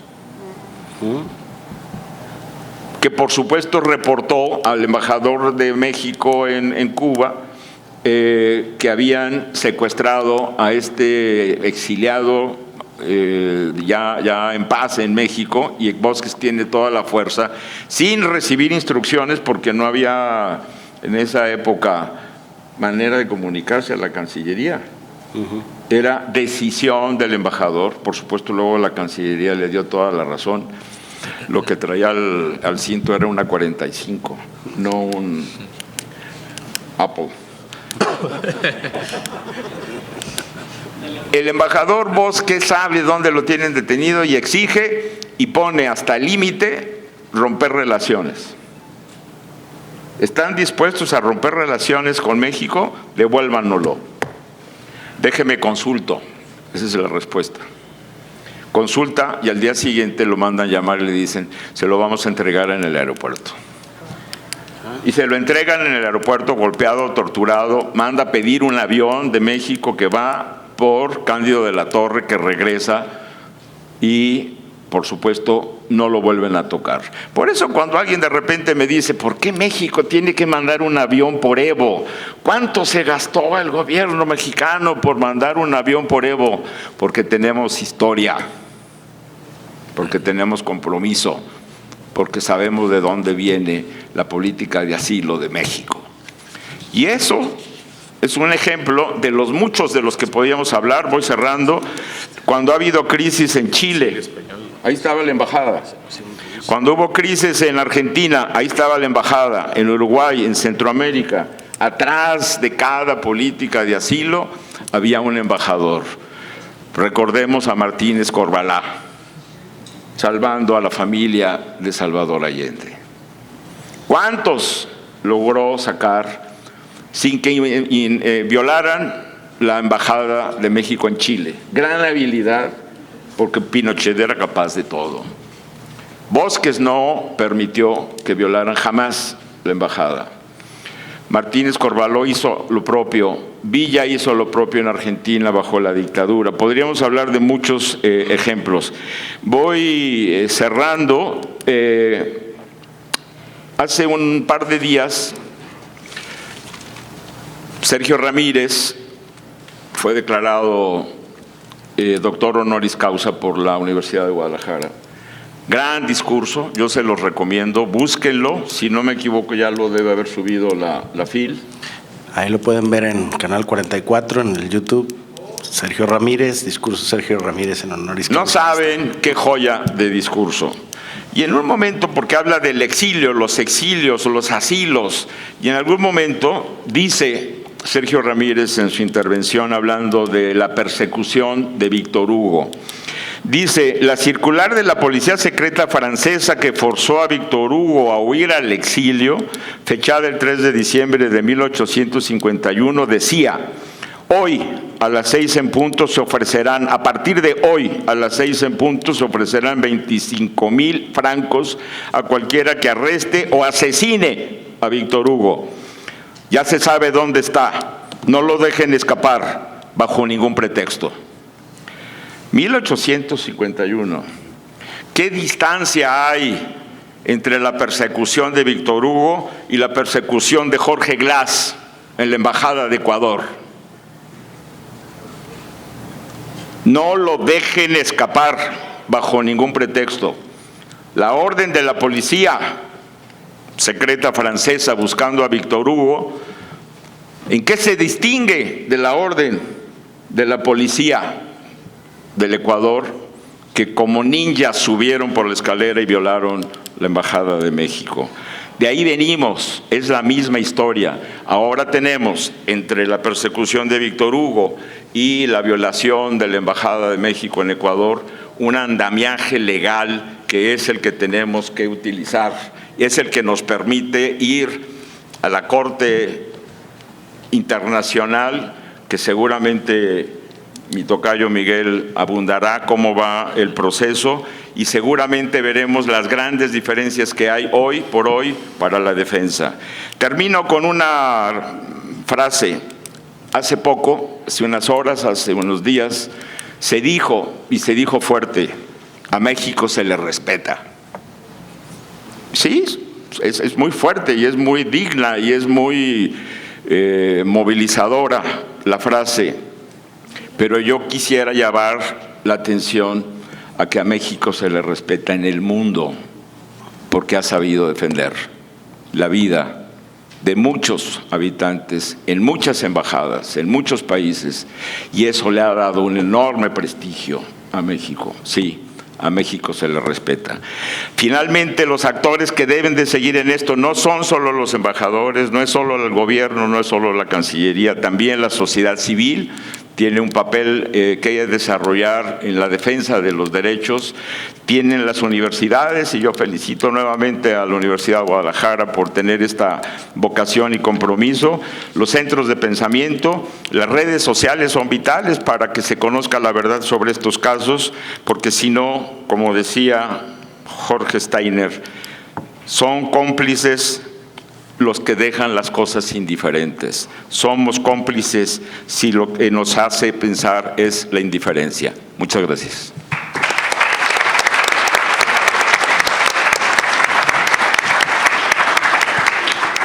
Pues muy interesante la exposición del embajador Díaz Reynoso, que efectivamente tiene una larga experiencia en países además nada sencillos, Cuba, Nicaragua, que estar ahí, ¿no? Y además llevar bien las relaciones diplomáticas con México.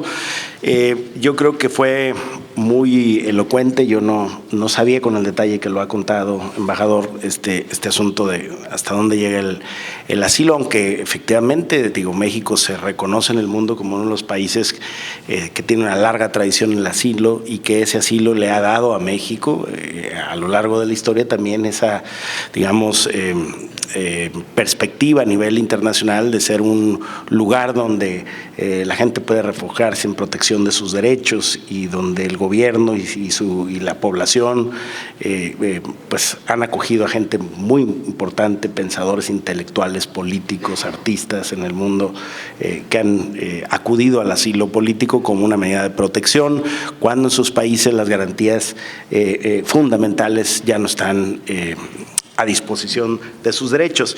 De forma que yo le pregunto ahora a Miguel Ángel Reyes, específicamente un caso, ¿no? Para ir aterrizando poco a poco y finalizando también esta discusión, el caso de México recientemente, lo que traemos más fresco del conflicto con Ecuador. Se dijo mucho, se escribió mucho, mucha tinta corrió en las editoriales sobre que todos decían, se invadió la Embajada de México, pero, y luego venía la justificación, que obviamente todas las opiniones son respetables y válidas en el debate nacional, pero desde la perspectiva jurídica y del derecho internacional, ¿existe algún justificante, algún atenuante para lo que ocurrió en Ecuador y cuál es, no sé si lo puedas expresar hoy, pero cuál es la posición del gobierno de México al respecto? Muchísimas gracias, doctor. Y empiezo con la conclusión, que es no hay una justificación para lo que ocurrió. Primero, me gustaría enfatizar muy brevemente en una situación bien irónica que mencionó ya la doctora Rodríguez, que es el asilo otorgado a Julian Assange. Y es irónico porque estuvo refugiado en la Embajada de Ecuador en el Reino Unido durante 7 años. Es decir, desde 2012 a 2019. ¿Protegiéndose de quién? Pues, protegiéndose de Estados Unidos, que estaba reclamándolo. Pero es decir, o sea, tuvimos durante 7 años a uno de los campeones latinoamericanos. En Ecuador tuvimos al campeón latinoamericano del asilo, no solamente reconociéndole esta protección, sino muy activo Ecuador en otros foros, como la propia Corte Interamericana de Derechos Humanos. Entonces, no hay ninguna, de verdad, justificación para ello. Y es muy curioso porque siendo el asilo una figura completamente latinoamericana, el Reino Unido pues, no reconoce el asilo, pero precisamente no entraba por la inviolabilidad de locales. Y cuando se podía o había cierto riesgo, cierta amenaza de que las autoridades del Reino Unido fueran a ingresar, Ecuador fue de los primeros que levantó la voz en oposición a esta inviolabilidad. Y aquí es bien importante señalar que la figura del asilo no califica si la persona cuya protección, a quien se le está dando protección, es inocente o es culpable. Eso no tiene nada que ver, sino lo que el asilo ve es si existe pues algún temor fundado de que esa persona esté siendo perseguida por delitos políticos que esté siendo perseguida por motivos políticos por algún delito. Y en el caso de la Embajada de México en Quito, pues bueno, si tenemos a un expresidente de una corriente completamente opuesta al gobierno y son capaces de entrar a una embajada violando una de las reglas más fundamentales, pues creo que claramente deja entrever que la motivación es política. Entonces, ¿qué pasa? O sea, si existe esa percepción o ese malestar de un país respecto a que los locales no se están usando para lo que deberían, funciones diplomáticas, la propia convención nos da algunos remedios, y esos remedios pues van desde recordar que existe la obligación de cumplir las leyes de cada país. El país que nos está hospedando tenemos que cumplir sus leyes como todas las casas a las que vamos cumplimos sus reglas y no llegamos a imponer las nuestras. Lo mismo ocurre en la arena internacional. Y de ahí pues hay una serie de medidas que van subiendo, que puede ir desde solicitar la renuncia o el consentimiento para entrar, que es finalmente lo que hizo Ecuador para que entraran las autoridades del Reino Unido. Pero también están las figuras de la declaración de persona non grata, que la hemos escuchado últimamente en casos de alto perfil. Pero la declaración de persona non grata es mucho más común de lo que nos imaginamos, solo que no nos enteramos porque son casos de menor perfil. Y por supuesto está la ruptura de las relaciones diplomáticas, que es precisamente una de las dos respuestas que tuvo México ante esta violación este violento asalto a su embajada. Fue la ruptura de las relaciones diplomáticas y recurrir a un mecanismo pacífico de solución de controversias, que es la Corte Internacional de Justicia. ¿En qué estamos en estos dos casos? Los dos casos están muy vivos. Es decir, la Corte va a recibir los argumentos. Hablo de dos casos porque México presenta su solicitud a la Corte Internacional de Justicia por el ingreso a su embajada. Y Ecuador presenta en prácticamente mismas fechas una solicitud o una demanda a la misma Corte por el otorgamiento del asilo. Entonces tenemos dos casos que se relacionan o tienen algunos hechos comunes, pero uno tiene que ver con violación de la Convención de Viena por haber ingresado a los locales, otro tiene que ver con la interpretación del asilo. Y durante 2025, en abril, vamos a presentar los argumentos escritos.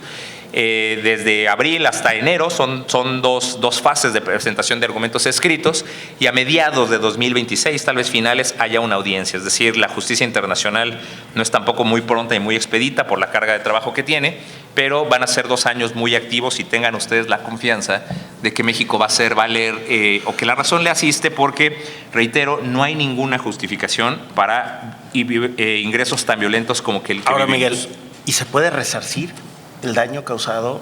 Es decir, esto que tenían hincado al embajador de México en Ecuador, que se metieron los policías, la misma fuerza pública por arriba, y que está grabado y que hay videos. Supongamos que la Corte les da la razón, ¿qué esperan? Hay varias formas de reparar una violación de derecho internacional. Y digamos, la más común, la más evidente, pues es una compensación. Aquí una compensación económica no es el objetivo y no es viable. Pero hay otra cosa que no es viable, es regresar las cosas al estado en el que estaban. Ya no podemos regresarle la dignidad que fue violada en términos de la convención a nuestro jefe de Cancillería, que todos ustedes vieron las imágenes arrodillado con 2 policías encima de él. Pero hay 2 cosas que son muy importantes. Primero, las garantías de no repetición. Eso es muy importante. ¿Y el asilo? Y eso es muy importante. ¿Y el alegato sobre el asilado? El alegato, y eso es algo que les voy a agradecer mucho y les voy a ofrecer la disculpa. Es un caso que precisamente es el argumento fino que México va a hacer, y que no me gustaría adelantarlo. Pero es muy importante, primero, la garantía de no repetición.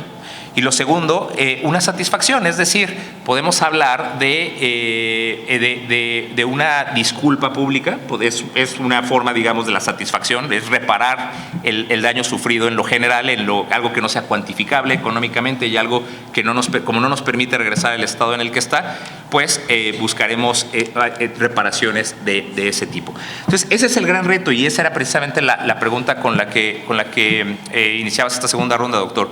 ¿Cuál es el gran reto ante este tipo de situaciones? Es no permitir que esto se vuelva una excepción a la regla, y que la comunidad internacional y sobre todo los tribunales internacionales reafirmen de manera contundente, como lo han hecho hasta ahorita, que la inviolabilidad de locales no admite excepciones, y mucho menos en situaciones como la que vivimos en Quito. Y si el señor Noboa, que tiene un parecido extraordinario al presidente de Argentina en conducta, se negara, ¿qué viene? Que digo ahora, porque ahora todo el mundo infringe la norma internacional, no pasa nada. Pero ¿qué sigue? Allí tendremos que recurrir a lo que menciona la propia Carta de Naciones Unidas sobre qué hacer cuando un Estado incumple una resolución de la Corte Internacional de Justicia. Y el mecanismo que prevé la Carta, al día de hoy, el más evidente es el dar vista al Consejo de Seguridad, para que el propio Consejo de Seguridad determine cuáles son las medidas que debe de tomar para coaccionar al cumplimiento, porque es bien importante. El que no cumpla no los exime de esa obligación. Y al día de hoy, Ecuador está obligado sigue obligado por las convenciones sobre asilo, sigue obligado por la Convención de Viena sobre relaciones diplomáticas y no puede sustraerse de sus obligaciones y mucho menos de la justicia internacional. Ernesto Villanueva, Sí. pues ya viste cómo va llevando, cómo está empujando la discusión para ir haciendo cierre de la mesa. Te pregunto, porque a lo mejor de ahí viene el título de la mesa, de si es vigente, es viable, tiene futuro la Convención de Viena. La pregunta es, con todo este vericueto que tiene que hacer un país frente a la flagrante violación de la inviolabilidad de su embajada y la reiteración del presidente de que tenían derecho a hacerla, de la negativa a disculparse, de la negativa a reconocer que encaron un embajador, la propia policía, y que luego él admite que él dio la orden para que ocurra, y toda esta flagrancia descarada que vemos ahí de violación. La pregunta es, ¿y tiene futuro la Convención de Viena? Mira, yo creo que sin duda alguna sí. Yo creo que esto, afortunadamente, los casos son excepcionales, si no, no sería noticia. Si fueran comunes, pues no estarían en la agenda pública, ¿verdad? Y yo quisiera abundar un poco más en el tema del caso del asalto a la embajada de México en Quito. Entiendo, evidentemente, pues algunas restricciones que tiene el propio titular de la consultoría jurídica de nuestra Cancillería, pero creo que aquí, para que se entienda más o menos el tema, es el siguiente. La Convención de Viena establece claramente la inviolabilidad tanto de los inmuebles, en este caso de la embajada y de todo lo que conlleva, como del personal diplomático, ¿no? Ese es un punto que ya se discutió.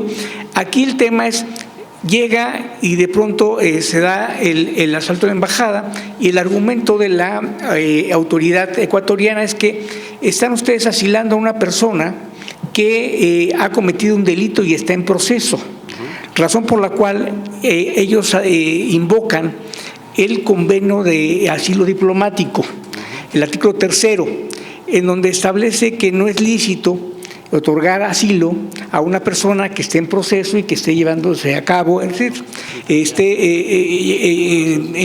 en subjudice una situación en la cual, digamos, tiene un impacto efectista. Sin embargo, no se ve toda la película completa, porque resulta que en este sentido México, supongo yo, tendría dos argumentos.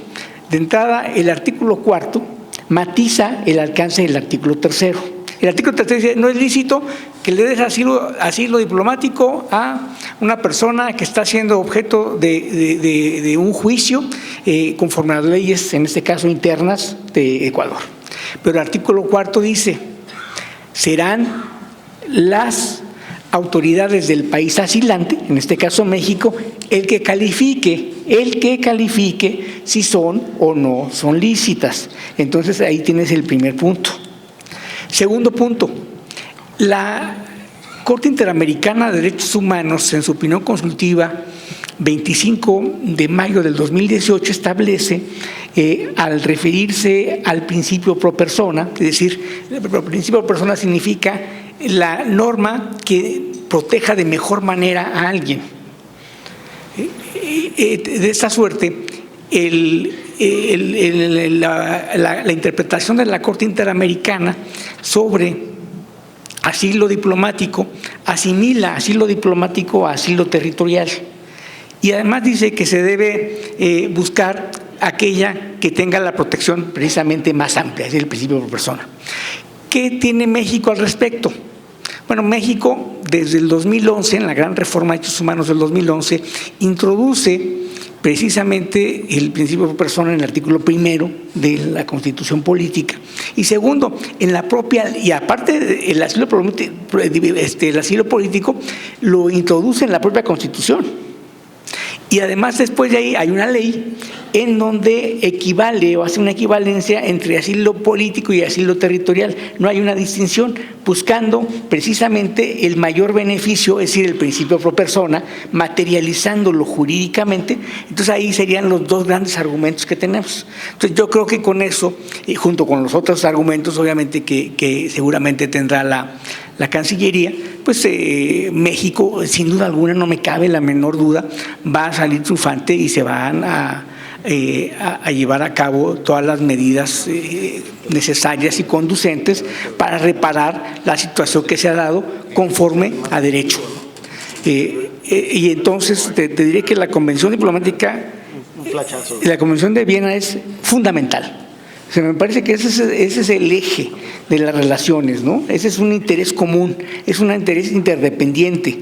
Y bueno, aquí el propio embajador nos lo ha señalado, el caso de Gonzalo Martínez Corbalán, ¿no? En Chile, pues es fundamental, imagínate. No lo hizo el propio dictador Pinochet en Chile y lo hace un presidente ya en la era muy contemporánea de Ecuador, que se supone producto de unas elecciones democráticas, y no lo hizo tampoco el Reino Unido en el caso de la propia Embajada de Ecuador. Entonces yo creo que afortunadamente son casos excepcionales que son precisamente temas de objeto de discusión aquí, y que yo espero que esto no se repita, que sean, y lo que ya señalaba aquí el consultor jurídico, ¿no? Que haya la garantía de no repetición. Yo creo que esto es de interés universal, no solo es de interés de México, es interés de todos, de todos los países, de todas las naciones, de todos los seres humanos. Gracias. Muchas gracias, doctor Villanueva.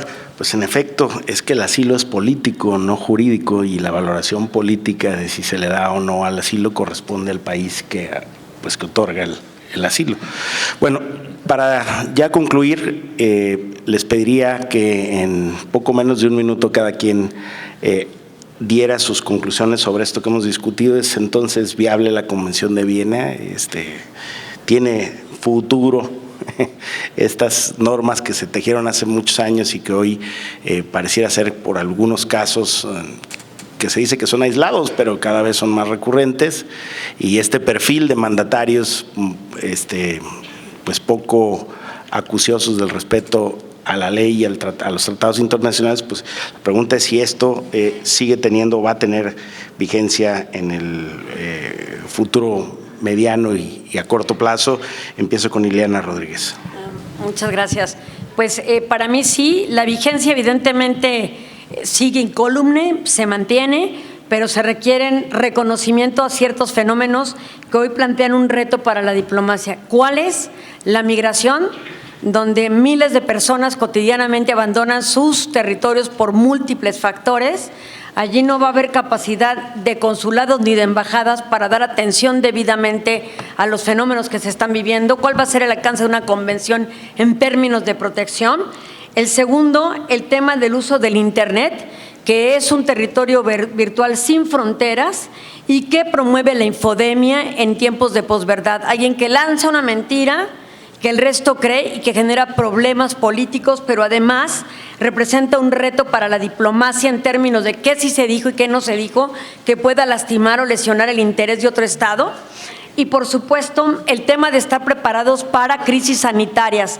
La pandemia mostró la necesidad de nuevos canales virtuales que hoy día pueden ser vulnerados por temas de ciberseguridad. Entonces, yo sí creo que el contexto histórico importa y es el momento en que los 193 estados planteen una enmienda, que es un cambio en conjunto de esta convención, o nuevos parámetros acogidos por la costumbre internacional para mantener el tema diplomático y la inmunidad que hoy más que nunca se requiere para la función del quehacer diplomático y consular. Gracias. Muchas gracias, Miguel Ángel Reyes.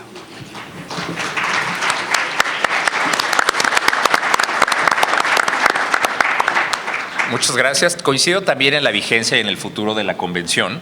Es una convención perfectible, sí.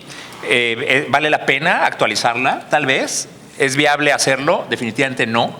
Y no, lo adelantaba porque si mis 5 tíos no se pueden poner de acuerdo en los terrenos del abuelo, menos 193 países con diferentes culturas y intereses, idioma incluso. Entonces, pero tenemos una convención muy viva y tenemos una convención que nos exige reinterpretarla y aplicarla a los desafíos actuales. Hay un tercer caso ante la Corte Internacional de Justicia que refleja esto y que vale la pena también que sigan, que tiene que ver con Palestina contra Estados Unidos, que en la primera administración Trump, Estados Unidos reubicó la embajada de Tel Aviv a Jerusalén y Palestina señala que se viola la convención porque la embajada no está ubicada en territorio de Israel. Es un caso también muy interesante, pero eso, insisto, refleja que tenemos Convención de Viena para rato, pero también el gran reto de aplicarla a los desafíos actuales. Muchas gracias, Miguel Ángel. Embajador. Yo soy optimista, yo creo que vienen panoramas, como decíamos al inicio de la sesión, tiempos oscuros. Si vemos solo los nombres que están empezando a aparecer de un nuevo gobierno, decía Martí, México querido, un enemigo avieso te mira desde el norte, no digo más, cada quien sabrá cómo lo interpreta a José Martí. Cuidado, porque hay que estar atentos desde las redes, desde los centros de pensamiento, desde las universidades, a lo que se viene en la defensa de los derechos humanos. Es lo que hemos creado, no tenemos otra. Eso es lo que hemos creado entre todos y ha costado mucho. Hay que defenderlo, hay que cuidarlo y hay que vigilar. El reto es revisar lo que hemos hecho en el pasado y yo creo que tenemos una fortaleza. En estos últimos años se criticaba que la Cancillería estaba llena de puro non grato. Y yo decía en las sesiones que nos invita la reunión anual de embajadores, la REC, hagamos la otra lista. Y la otra lista es apabullante. Ya Ileana hablaba del refugio en Bolivia, hablemos de los intentos por salvar vidas con el presidente de Perú, hablemos de los espacios en donde han tenido que llegar a la declaración de non grato por algo, porque hubo intentos de salvar vidas y salvar el derecho. Venimos de negociaciones muy importantes en Colombia, somos país garante en la negociación de la paz por fin, de la última guerrilla que nos queda en América Latina, entre el gobierno de Petro, que tiene la voluntad de llegar a un acuerdo, y el ELN, que también quiere llegar a un acuerdo, y son negociaciones muy complicadas. A mí me ha tocado ir como garante a varias de las mesas y es realmente muy complicado, pero ahí está México defendiendo el derecho y defendiendo su acompañamiento por la paz. Rescatamos a Evo Morales. Si no es por el avión de México, no estaría hoy Evo Morales en otro debate. No venimos aquí a discutir qué va a pasar en ese país, pero es lo que tenemos. Yo diría, tenemos la fortaleza histórica que ha demostrado el gobierno mexicano, su diplomacia, pero no puede ir solo, tiene que ir acompañado por la opinión pública, y a veces la opinión pública no está realmente enterada de lo que se está debatiendo. Por eso, gracias a la FIL, gracias a estos espacios, y ojalá esta nueva etapa de la FIL convoque dentro de un año a una nueva reflexión de continuidad de qué hemos hecho con el respeto al derecho y sobre todo el respeto, protección y promoción de los derechos humanos.